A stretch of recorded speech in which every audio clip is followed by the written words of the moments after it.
também de Mônica Francisco, né? Enfim, é fazer essa memória, né? Lembrar quando o Café das Fortes nasce em 2016, também é falar de Mônica Francisco, porque estava no primeiro Café das Fortes que aconteceu no Borel. Então, a palavra é com você, Xará. Manda aí que você manda forte. Gente, bom dia. Eu gostaria de pedir a todos nós que ficássemos de pé e aplaudíssemos as mães presentes aqui nesta manhã, mães vítimas de violência desse Estado, desses governadores, dessa política extremista do Brasil. Quero reverenciar Mônica, nossa companheira Márcia, que está aqui. Márcia, podem sentar. Márcia, obrigada. Márcia, eu fiquei... Dalva é a minha grande referência, minha liderança, mas você é uma das grandes referências de persistência e o seu exemplo é um exemplo, um dos mais importantes no Brasil, de ir até as últimas consequências para fazer a limpeza moral da memória do seu filho. Você com certeza é referência para tantas outras mães, da sua luta, da sua persistência. Muito obrigada por você existir. Bom, eu sempre pensei que memória é fundamental para que a gente olhe em perspectiva o que a gente viveu, faça a reflexão e pense em como a gente caminha. E pensar que já são 20 anos da chacina do Borel, chacina que inaugura uma nova página na luta e na mobilização da resistência à violência de Estado no Rio de Janeiro.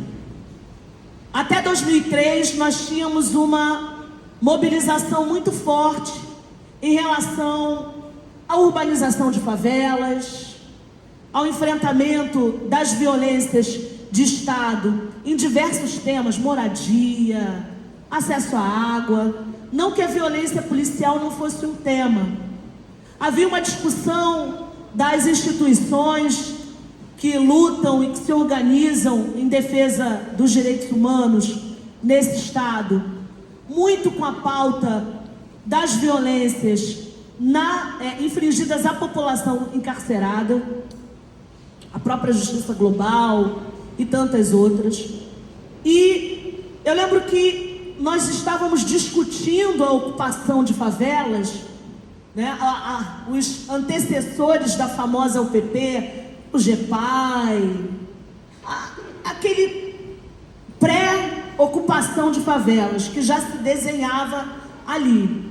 E a gente discutia a violência na Grande Tijuca, principalmente, por conta, enfim, do que era a Grande Tijuca naqueles anos até 2003. Havia discussão sobre os 11 desaparecidos de Jacari, a mobilização das mães de Jacari, mas não havia uma grande mobilização na cidade do Rio de Janeiro de enfrentamento à violência de Estado produzida pela ponta do fuzil. E a chacina do Borel inaugura um novo momento no Rio de Janeiro de mobilização, e a gente vai lembrar que você não tinha redes sociais, você não tinha telefone celular amplamente disseminado. O que a gente tinha era o boca a boca e as rádios comunitárias. Nesse momento a gente estava discutindo ali na Grande Tijuca, no âmbito da agenda social, segurança pública, moradia, intervenção urbanística, processos de remoção, bem lembrado aqui, em curso ainda por conta do Favela Bairro, o quanto o Favela Bairro já vinha, né, ampliando o processo de acesso nas favelas para a chegada do Caveirão. Havia essa discussão. E acontece a chacina do Borel. E a chacina do Borel, ela aconteceu pouco mais de 120 dias do primeiro governo Lula. da implementação da Secretaria Nacional de Direitos Humanos. Nilmário Miranda era o então secretário, né, com status de ministro. Havia discussão por memória, reparação e justiça.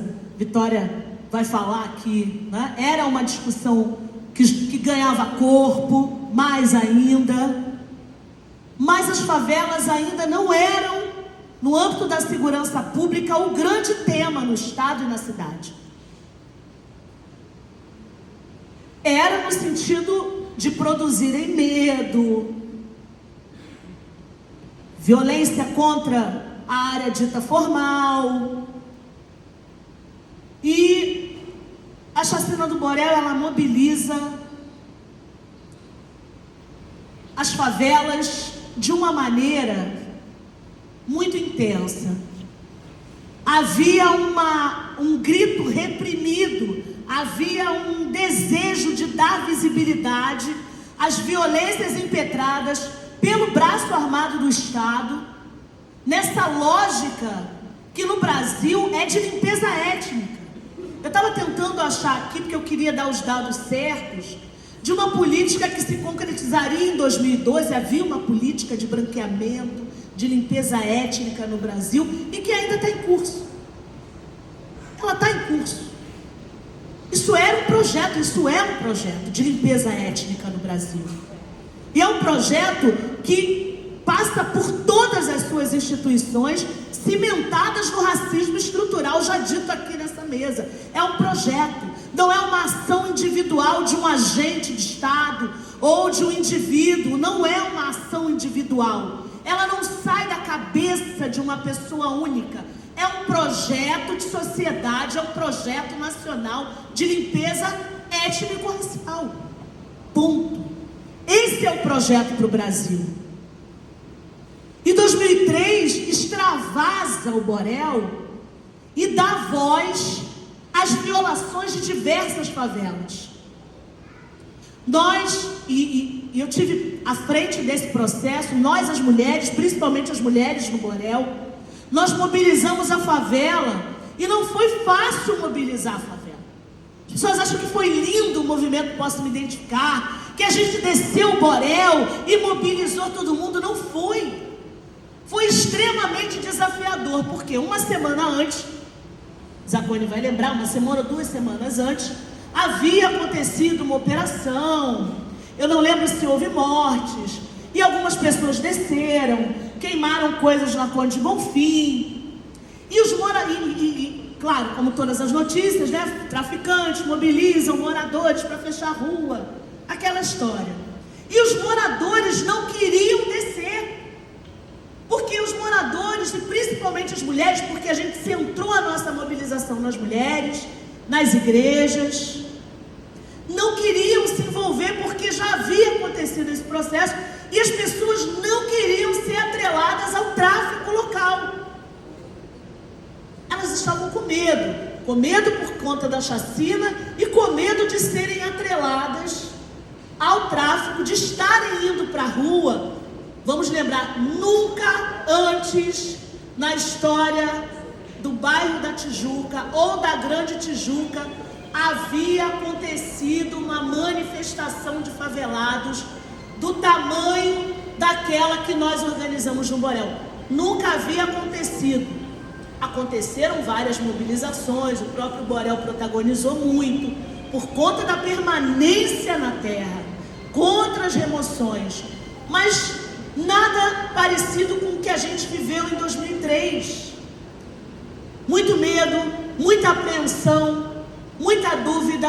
Os familiares, debaixo de um impacto tremendo, os familiares não participaram inicialmente nem da organização, porque estavam nesse processo de denúncia, de medo também. E nós estávamos, junto com a Associação de Moradores da época, que tinha uma maioria de mulheres também, pessoas comprometidas com a organização da Associação de Mulheres local. Foi um momento muito específico que a gente viveu aí. E a gente conseguiu, para além de mobilizar, ouvir uma série de violações contra as mulheres. Mães que falavam das suas filhas, que eram violadas que eram alvo de xingamento quando chegavam tarde, que havia algum tipo de operação policial, por conta dos... A gente ouviu uma série de relatos. E conseguimos mobilizar algumas favelas e o famoso boca a boca. Rádio comunitária, mas o boca a boca foi fundamental. Nós ganhamos mentes e corações porque havia, como eu disse, um desejo de dar visibilidade à violação que ocorria em todas as favelas. Conclua, por favor. É porque falar de memória, a gente não... Porque os partidos deveriam... celebrar ter pessoas como Mônica Cunha, como Mônica Francisco, como Zacone, como tantas outras pessoas ocupando as suas fileiras. Quando a gente fala de memória e chega num espaço como esse, institucional, a memória da chacina do Borel, o que ela mobilizou, porque havia já um embrião de movimento de ocupação de espaços ociosos na cidade do Rio de Janeiro. Nós ocupamos as ruas da Tijuca, a principal rua da Tijuca, e Cláudia foi contaminada por isso. Nós descemos, nós avisamos as instituições, as lojas, que os moradores e moradoras desceriam com crianças, com cartazes, em silêncio. Nós não diríamos uma palavra, nós só falaríamos na Praça Sans Penha, o principal espaço de confluência da Tijuca. Nós pedimos autorização para todo mundo, da polícia ao morador de rua. E nós descemos a Conde de Bonfim com as pessoas trancando a porta. As mães que estavam com as crianças no Tijuca Tênis Clube correndo para dentro do clube, fechando as portas. O medo do morro descer, e o morro desceu. E desceu o Morro do Borel, desceu Santa Marta, veio o Complexo do Alemão. E essa luta contaminou o embrião do movimento de luta pela moradia, eu nem lembro se chamava assim. E as ocupações, das ocupações urbanas, e os movimentos foram sendo contaminados pelo movimento Posso Me Identificar. Porque era uma faixa que a gente levava. Na verdade não era uma faixa não, que a gente não teve dinheiro para isso. Era um cartaz escrito, eles não puderam se identificar. Não era nem posso me identificar. Era eles não puderam se identificar. Com policiais nos hostilizando as mães. E chegamos à Praça Sans Penha e lá foi a grande culminância do ato. E dali se seguiram outros atos. E dali nasce a rede de movimentos, de comunidades e movimentos contra a violência. E dali nós fortalecemos as lutas das ocupações, o movimento de luta pela moradia, fórum de reforma urbana. As lutas foram sendo estimuladas. Nós levamos ao Borel o secretário nacional de Direitos Humanos, Nilmário Miranda, diversas autoridades. Nós entramos em diálogo com ali o surgimento da Associação de Familiares de Amigos de Presos do Estado do Rio de Janeiro, que nasceu ali daquele movimento. Então a gente não veio do ar. Este movimento faz surgir o Núcleo Piratininga de Comunicação. Este movimento fortalece, inclusive, a própria Comissão de Direitos Humanos, que depois passa a ser presidida, era presidida pelo deputado Alessandro Molon e depois passa a ser presidida pelo deputado Marcelo Freixo. Dalva, figura fundamental. Eu celebro, já indo para o final, companheira, a nossa companheira Mônica Cunha por abrir esse espaço para nós. 17 anos, hoje eu descobri que há 17 anos eu conheço a Mônica. Movimento Moleque. E fazer essa memória, a memória do movimento Posso Me Identificar, é a memória das diversas lutas da cidade do Rio de Janeiro.